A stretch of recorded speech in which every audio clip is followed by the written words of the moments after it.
In 2008, I was kidnapped in Guatemala. I mentioned that story in passing in another video I did last week, and since then my inbox has been flooded with private messages of people saying, hey, what the hell happened in Guatemala? I want to hear that story. So I'm going to tell it to you. It's a story I don't tell all that often. I used to talk about it a lot after it first happened when it was fresh, but I got to a point where I really got sick of people's reactions, because for some reason, when I tell people this story, the dudes get this weird alpha male like urge, like this surge of testosterone or something hits their body, and they got to tell me like how they would have kicked the gun out of the guy's hand, or how they would have just outran the kidnappers, or they just like, you know, punched the guy in the face, and or they're so street smart they never would have been in that position in the first place, and I should have seen it coming, and the hotel front desk guy was in on it, and blah blah blah. And none of these guys were there, and none of these guys have ever had a gun to their head. They've never had a gun pushed into their back. They've never had a gun pointed at them, right? And I'll tell you right now, when someone has a gun pointed at you, you can't kick that gun out of their hand and run away. You ain't gonna wrestle it. You ain't gonna outrun a bullet. You're in control of one thing and one thing only, and that's whether or not you're going to piss your pants. The guy holding the gun is in charge of everything else. So I got to a point where I would just rather not talk about it, because people, they just start embarrassing themselves when they start talking about all the stuff they would have done. When I know what they really would have done is dropped to their knees and cried for their mommy. But anyway, I brought it up in passing last week. You asked me to tell the story. I'm going to tell the story. First, a little bit of background. What was I doing in Guatemala in the first place? Well, in my 30s, I used to race bicycles. And one of the ways you get strong racing bicycles is to ride in the mountains. Obviously, I live in the state of Florida, right? It's the state with the lowest, highest peak. I think our highest mountain is 400 feet high, and it ain't all that steep.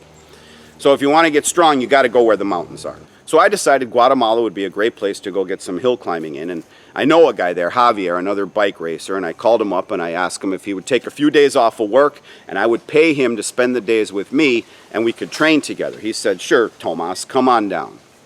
So down we went to Guatemala, and I meet up with Javier, and we go out to train. We're riding in the mountains, going up and up and up and up and up and up and up. We're going maybe 10 miles an hour. It's taken forever just climbing these mountains. And we finally get to this little store. He says, okay, we're going to stop here for some water and soda. We're almost at the mountain. And I'm like, what the fuck is this? And he looked at me and kind of giggled. I don't know. I find Guatemalans, when they can't think of something to say, they usually just look at me and giggle. We jumped back on our bikes and kept going, and we made a left turn.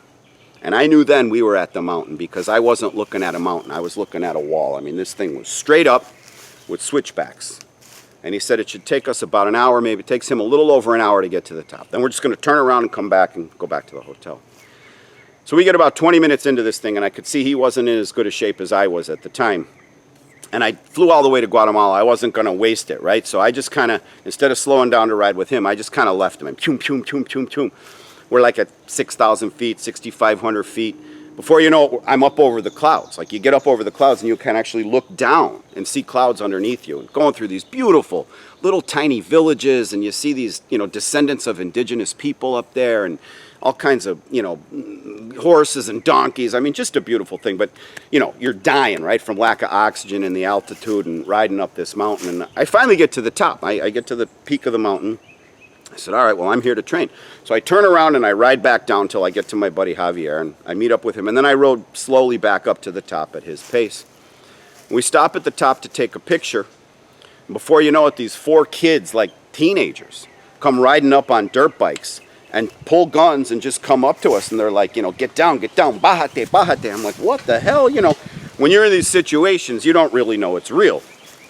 And then, boom, I have a gun to my head, and I could see it. It was like rusty. It was like this old, dirty, rusty gun. Like, if the bullet didn't kill you, you'd die of tetanus a year later, right? And he's got the gun to my head, and he's like pulling out my collar, trying to get me to go down. But he's like this little pipsqueak. I mean, you hold a gun, even a pipsqueak is as big as Shaquille O'Neal, right? But he didn't have like the physical strength to get me down on the ground. And then all of a sudden it hit me like, oh, all right, we're being mugged. No big deal, right? I got like some Guatemalan quetzales in my bag, you know, whatever, $20 worth of money, whatever, you know, he could take that, take whatever he wants. In 5 minutes, we'll be back on the bikes going down the hill, and, you know, we'll have a story to tell about how we got mugged.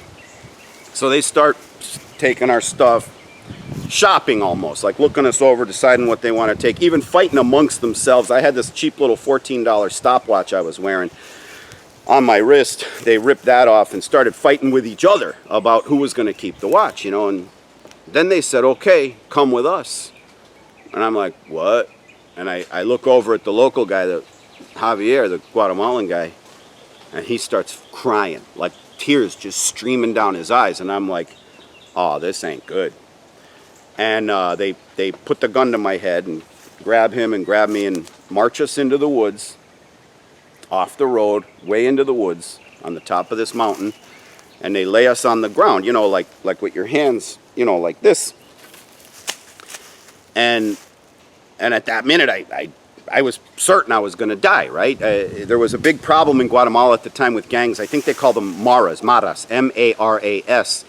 And these gangs go out into villages and they take over and they become the legitimate authority in the village. You know, these street gangs, you heard of like MS-13 and Liga de 18, or I don't even know, you know, the names of these gangs. But anyway, it's that sort of thing. And I'm thinking, oh my God, like what if these guys, you know, what if they want to kill us? Just maybe this is one of those gang initiation things. You know, maybe 3 of these guys are in a gang and they're going to give the gun to like the new guy to have him kill us. These are the thoughts that start going through your head, you know. And I had just found out like 3 weeks prior that my wife was pregnant, right? And I'm sitting there and even right now I can remember exactly, like there were blades of grass in front of my face, and I could remember exactly what those blades of grass looked like. And I remember exactly what the 4 kids looked like. And the leader, he was a little bit older. He was maybe 18 years old. He had a scar, no word of lie. This is why people think I make this story up, but I'm not making this up. He had a scar, like boom, like someone just chopped his face with a machete, like right down across his eye, down across his chin like this, right? And he was kind of the boss. And I remember looking at him, I remember what his voice sounded like, all this kind of stuff. But the thing that freaks me out the most is as I'm there with my hands like this, I was wincing. I was actually, you know how when you know like someone's going to punch you like for your birthday wax or something like that? I was actually, or when you're about to get a shot at the doctors, you know, I was wincing, ready for the bullet to hit me in the back. And I'm thinking, man, you know, I just found out I have a baby coming and it's over. I'm never going to get to see him, you know. So then the kids, the gang members, they start arguing amongst themselves. 2 of them want to kidnap us and 2 of them just want to take the shit and leave, right? And they're going back and forth, fighting, arguing. I'm like, oh my God, these guys, they don't even have a plan. Like, you gotta have, if you're gonna go kidnap somebody, you gotta have a plan. It's not really a crime of opportunity, right? If you're walking by someone's open garage and you see like some DeWalt tools sitting there on the tool bench, yeah, run in, grab the tools, go sell them, buy yourself some crack, do what you gotta do. But kidnappings need to be well thought out, you know? Like if you ever watch a movie, a kidnapping, it's like a caper, right? It's a scheme. You gotta plan that shit out. You should plan out everything you do. I don't care if it's cutting the grass or painting your back porch or a job interview. But you certainly don't go into a kidnapping without a plan. And it was clear to me these guys didn't have a plan. They're fighting with each other, right? And I remember, like, you get these bizarre thoughts when you think you're about to die. And I remember thinking, man, I wish I was in Colombia right now, because at least they're professional about their kidnappings. You know, they got it down to a science, which is a very bizarre thought to have. So anyway, the kids keep arguing with each other, and 2 of them want to kidnap us, and 2 of them want to just leave us there and go. And then luckily, you could hear this high-pitched like truck coming up the mountain in first gear. Whee! It's how, if you've ever been down there in the mountains, that's what you hear, like a school bus or a truck in first gear, like whee, like struggling to get up the mountain. And they kind of alerted, the 4 of them, you know, and they knew this truck was coming. They knew their motorcycles were out there on the road. And in that part of the world, when you see brand new motorcycles, that means gang, right? These 16-year-old kids in Guatemala, they can hardly afford food unless they're in a gang. Then they're riding around on these, you know, beautiful dirt bikes, right? So they knew if the dirt bikes got spotted, they'd know there was some gang stuff going on. So then they just like spooked and ran after holding us for like 15, 20 minutes, something like that, you know, trying to decide what to do. They spooked and ran, jumped on the motorcycles, took off. And then you hear the truck coming, wee, you know, so it takes like 5 minutes and the truck gets there. And the guy kind of starts shouting, right? And he says, oh, there you are. He says, I assumed, I knew people were here because I saw the kids on the motorcycle, so I thought something might have happened. And he goes, I'm sorry, I tried to run them off the road, but they got away. There's a lot of vigilante justice that takes place in the more remote parts of Guatemala. And he says, well, it looks like you boys need to ride down the mountain, you know. So we jumped in the back of his pickup truck and he, you know, tiptoed down the mountain and took us down to the bottom of the mountain. And that Guatemalan guy I was with, man, he did not stop crying for the whole hour ride back into town in the back of this truck. And it hit me, you know, how real it was and how close I had come to losing my life, which, like I say, would have been a bad time with a new baby on the way, right? So I get back to the hotel and I tell every hotel has like an armed guard at the door, and I'm like, dude, let me tell you what just happened to me. And he just looks at me, he's like, sí, las maras. Then I like got a little friendly with one of the desk clerks, you know, and I told him, I'm like, dude, wait till you hear what happened to us. We were up here, you know, I showed him on the map where we were. He's like, oh, sí, las maras, las maras. I'm like, oh my God, like these guys know, they live with it, you know, and they don't go into these regions without guns and stuff like that. And I didn't know. My local guy obviously didn't know. We almost paid the ultimate price for that lack of knowledge. But anyway, I made it through. I'm safe and sound, right?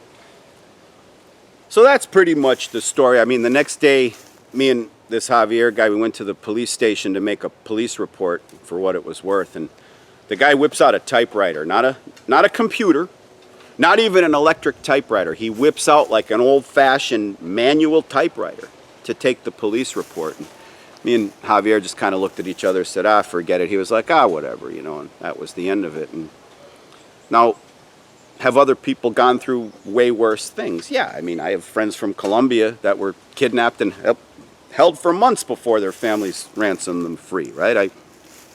I've met Cubans that were held in political prisons in the 60s and 70s. Hell, I have one friend that was over in the Iraq War and wound up in a POW prison in Baghdad, you know. And I mean, those are all bad things, and I ain't saying my experience was as bad as theirs, but then again, when you got a gun to your back or a gun to your head, it really don't get much worse than that, no matter what the circumstances are, you know. But anyway, that was 12 years ago. Got away with it, right? Got back home, was able to buy a farm and rehab it and get it running and start a website, and that website is guacfarm.com, guacfarm.com. And if you like this t-shirt, you want to go out and buy yourself one, go to guacfarm.com, get yourself a t-shirt, maybe some of my other little guacamole stuff I have there, and we'll see you on the next video.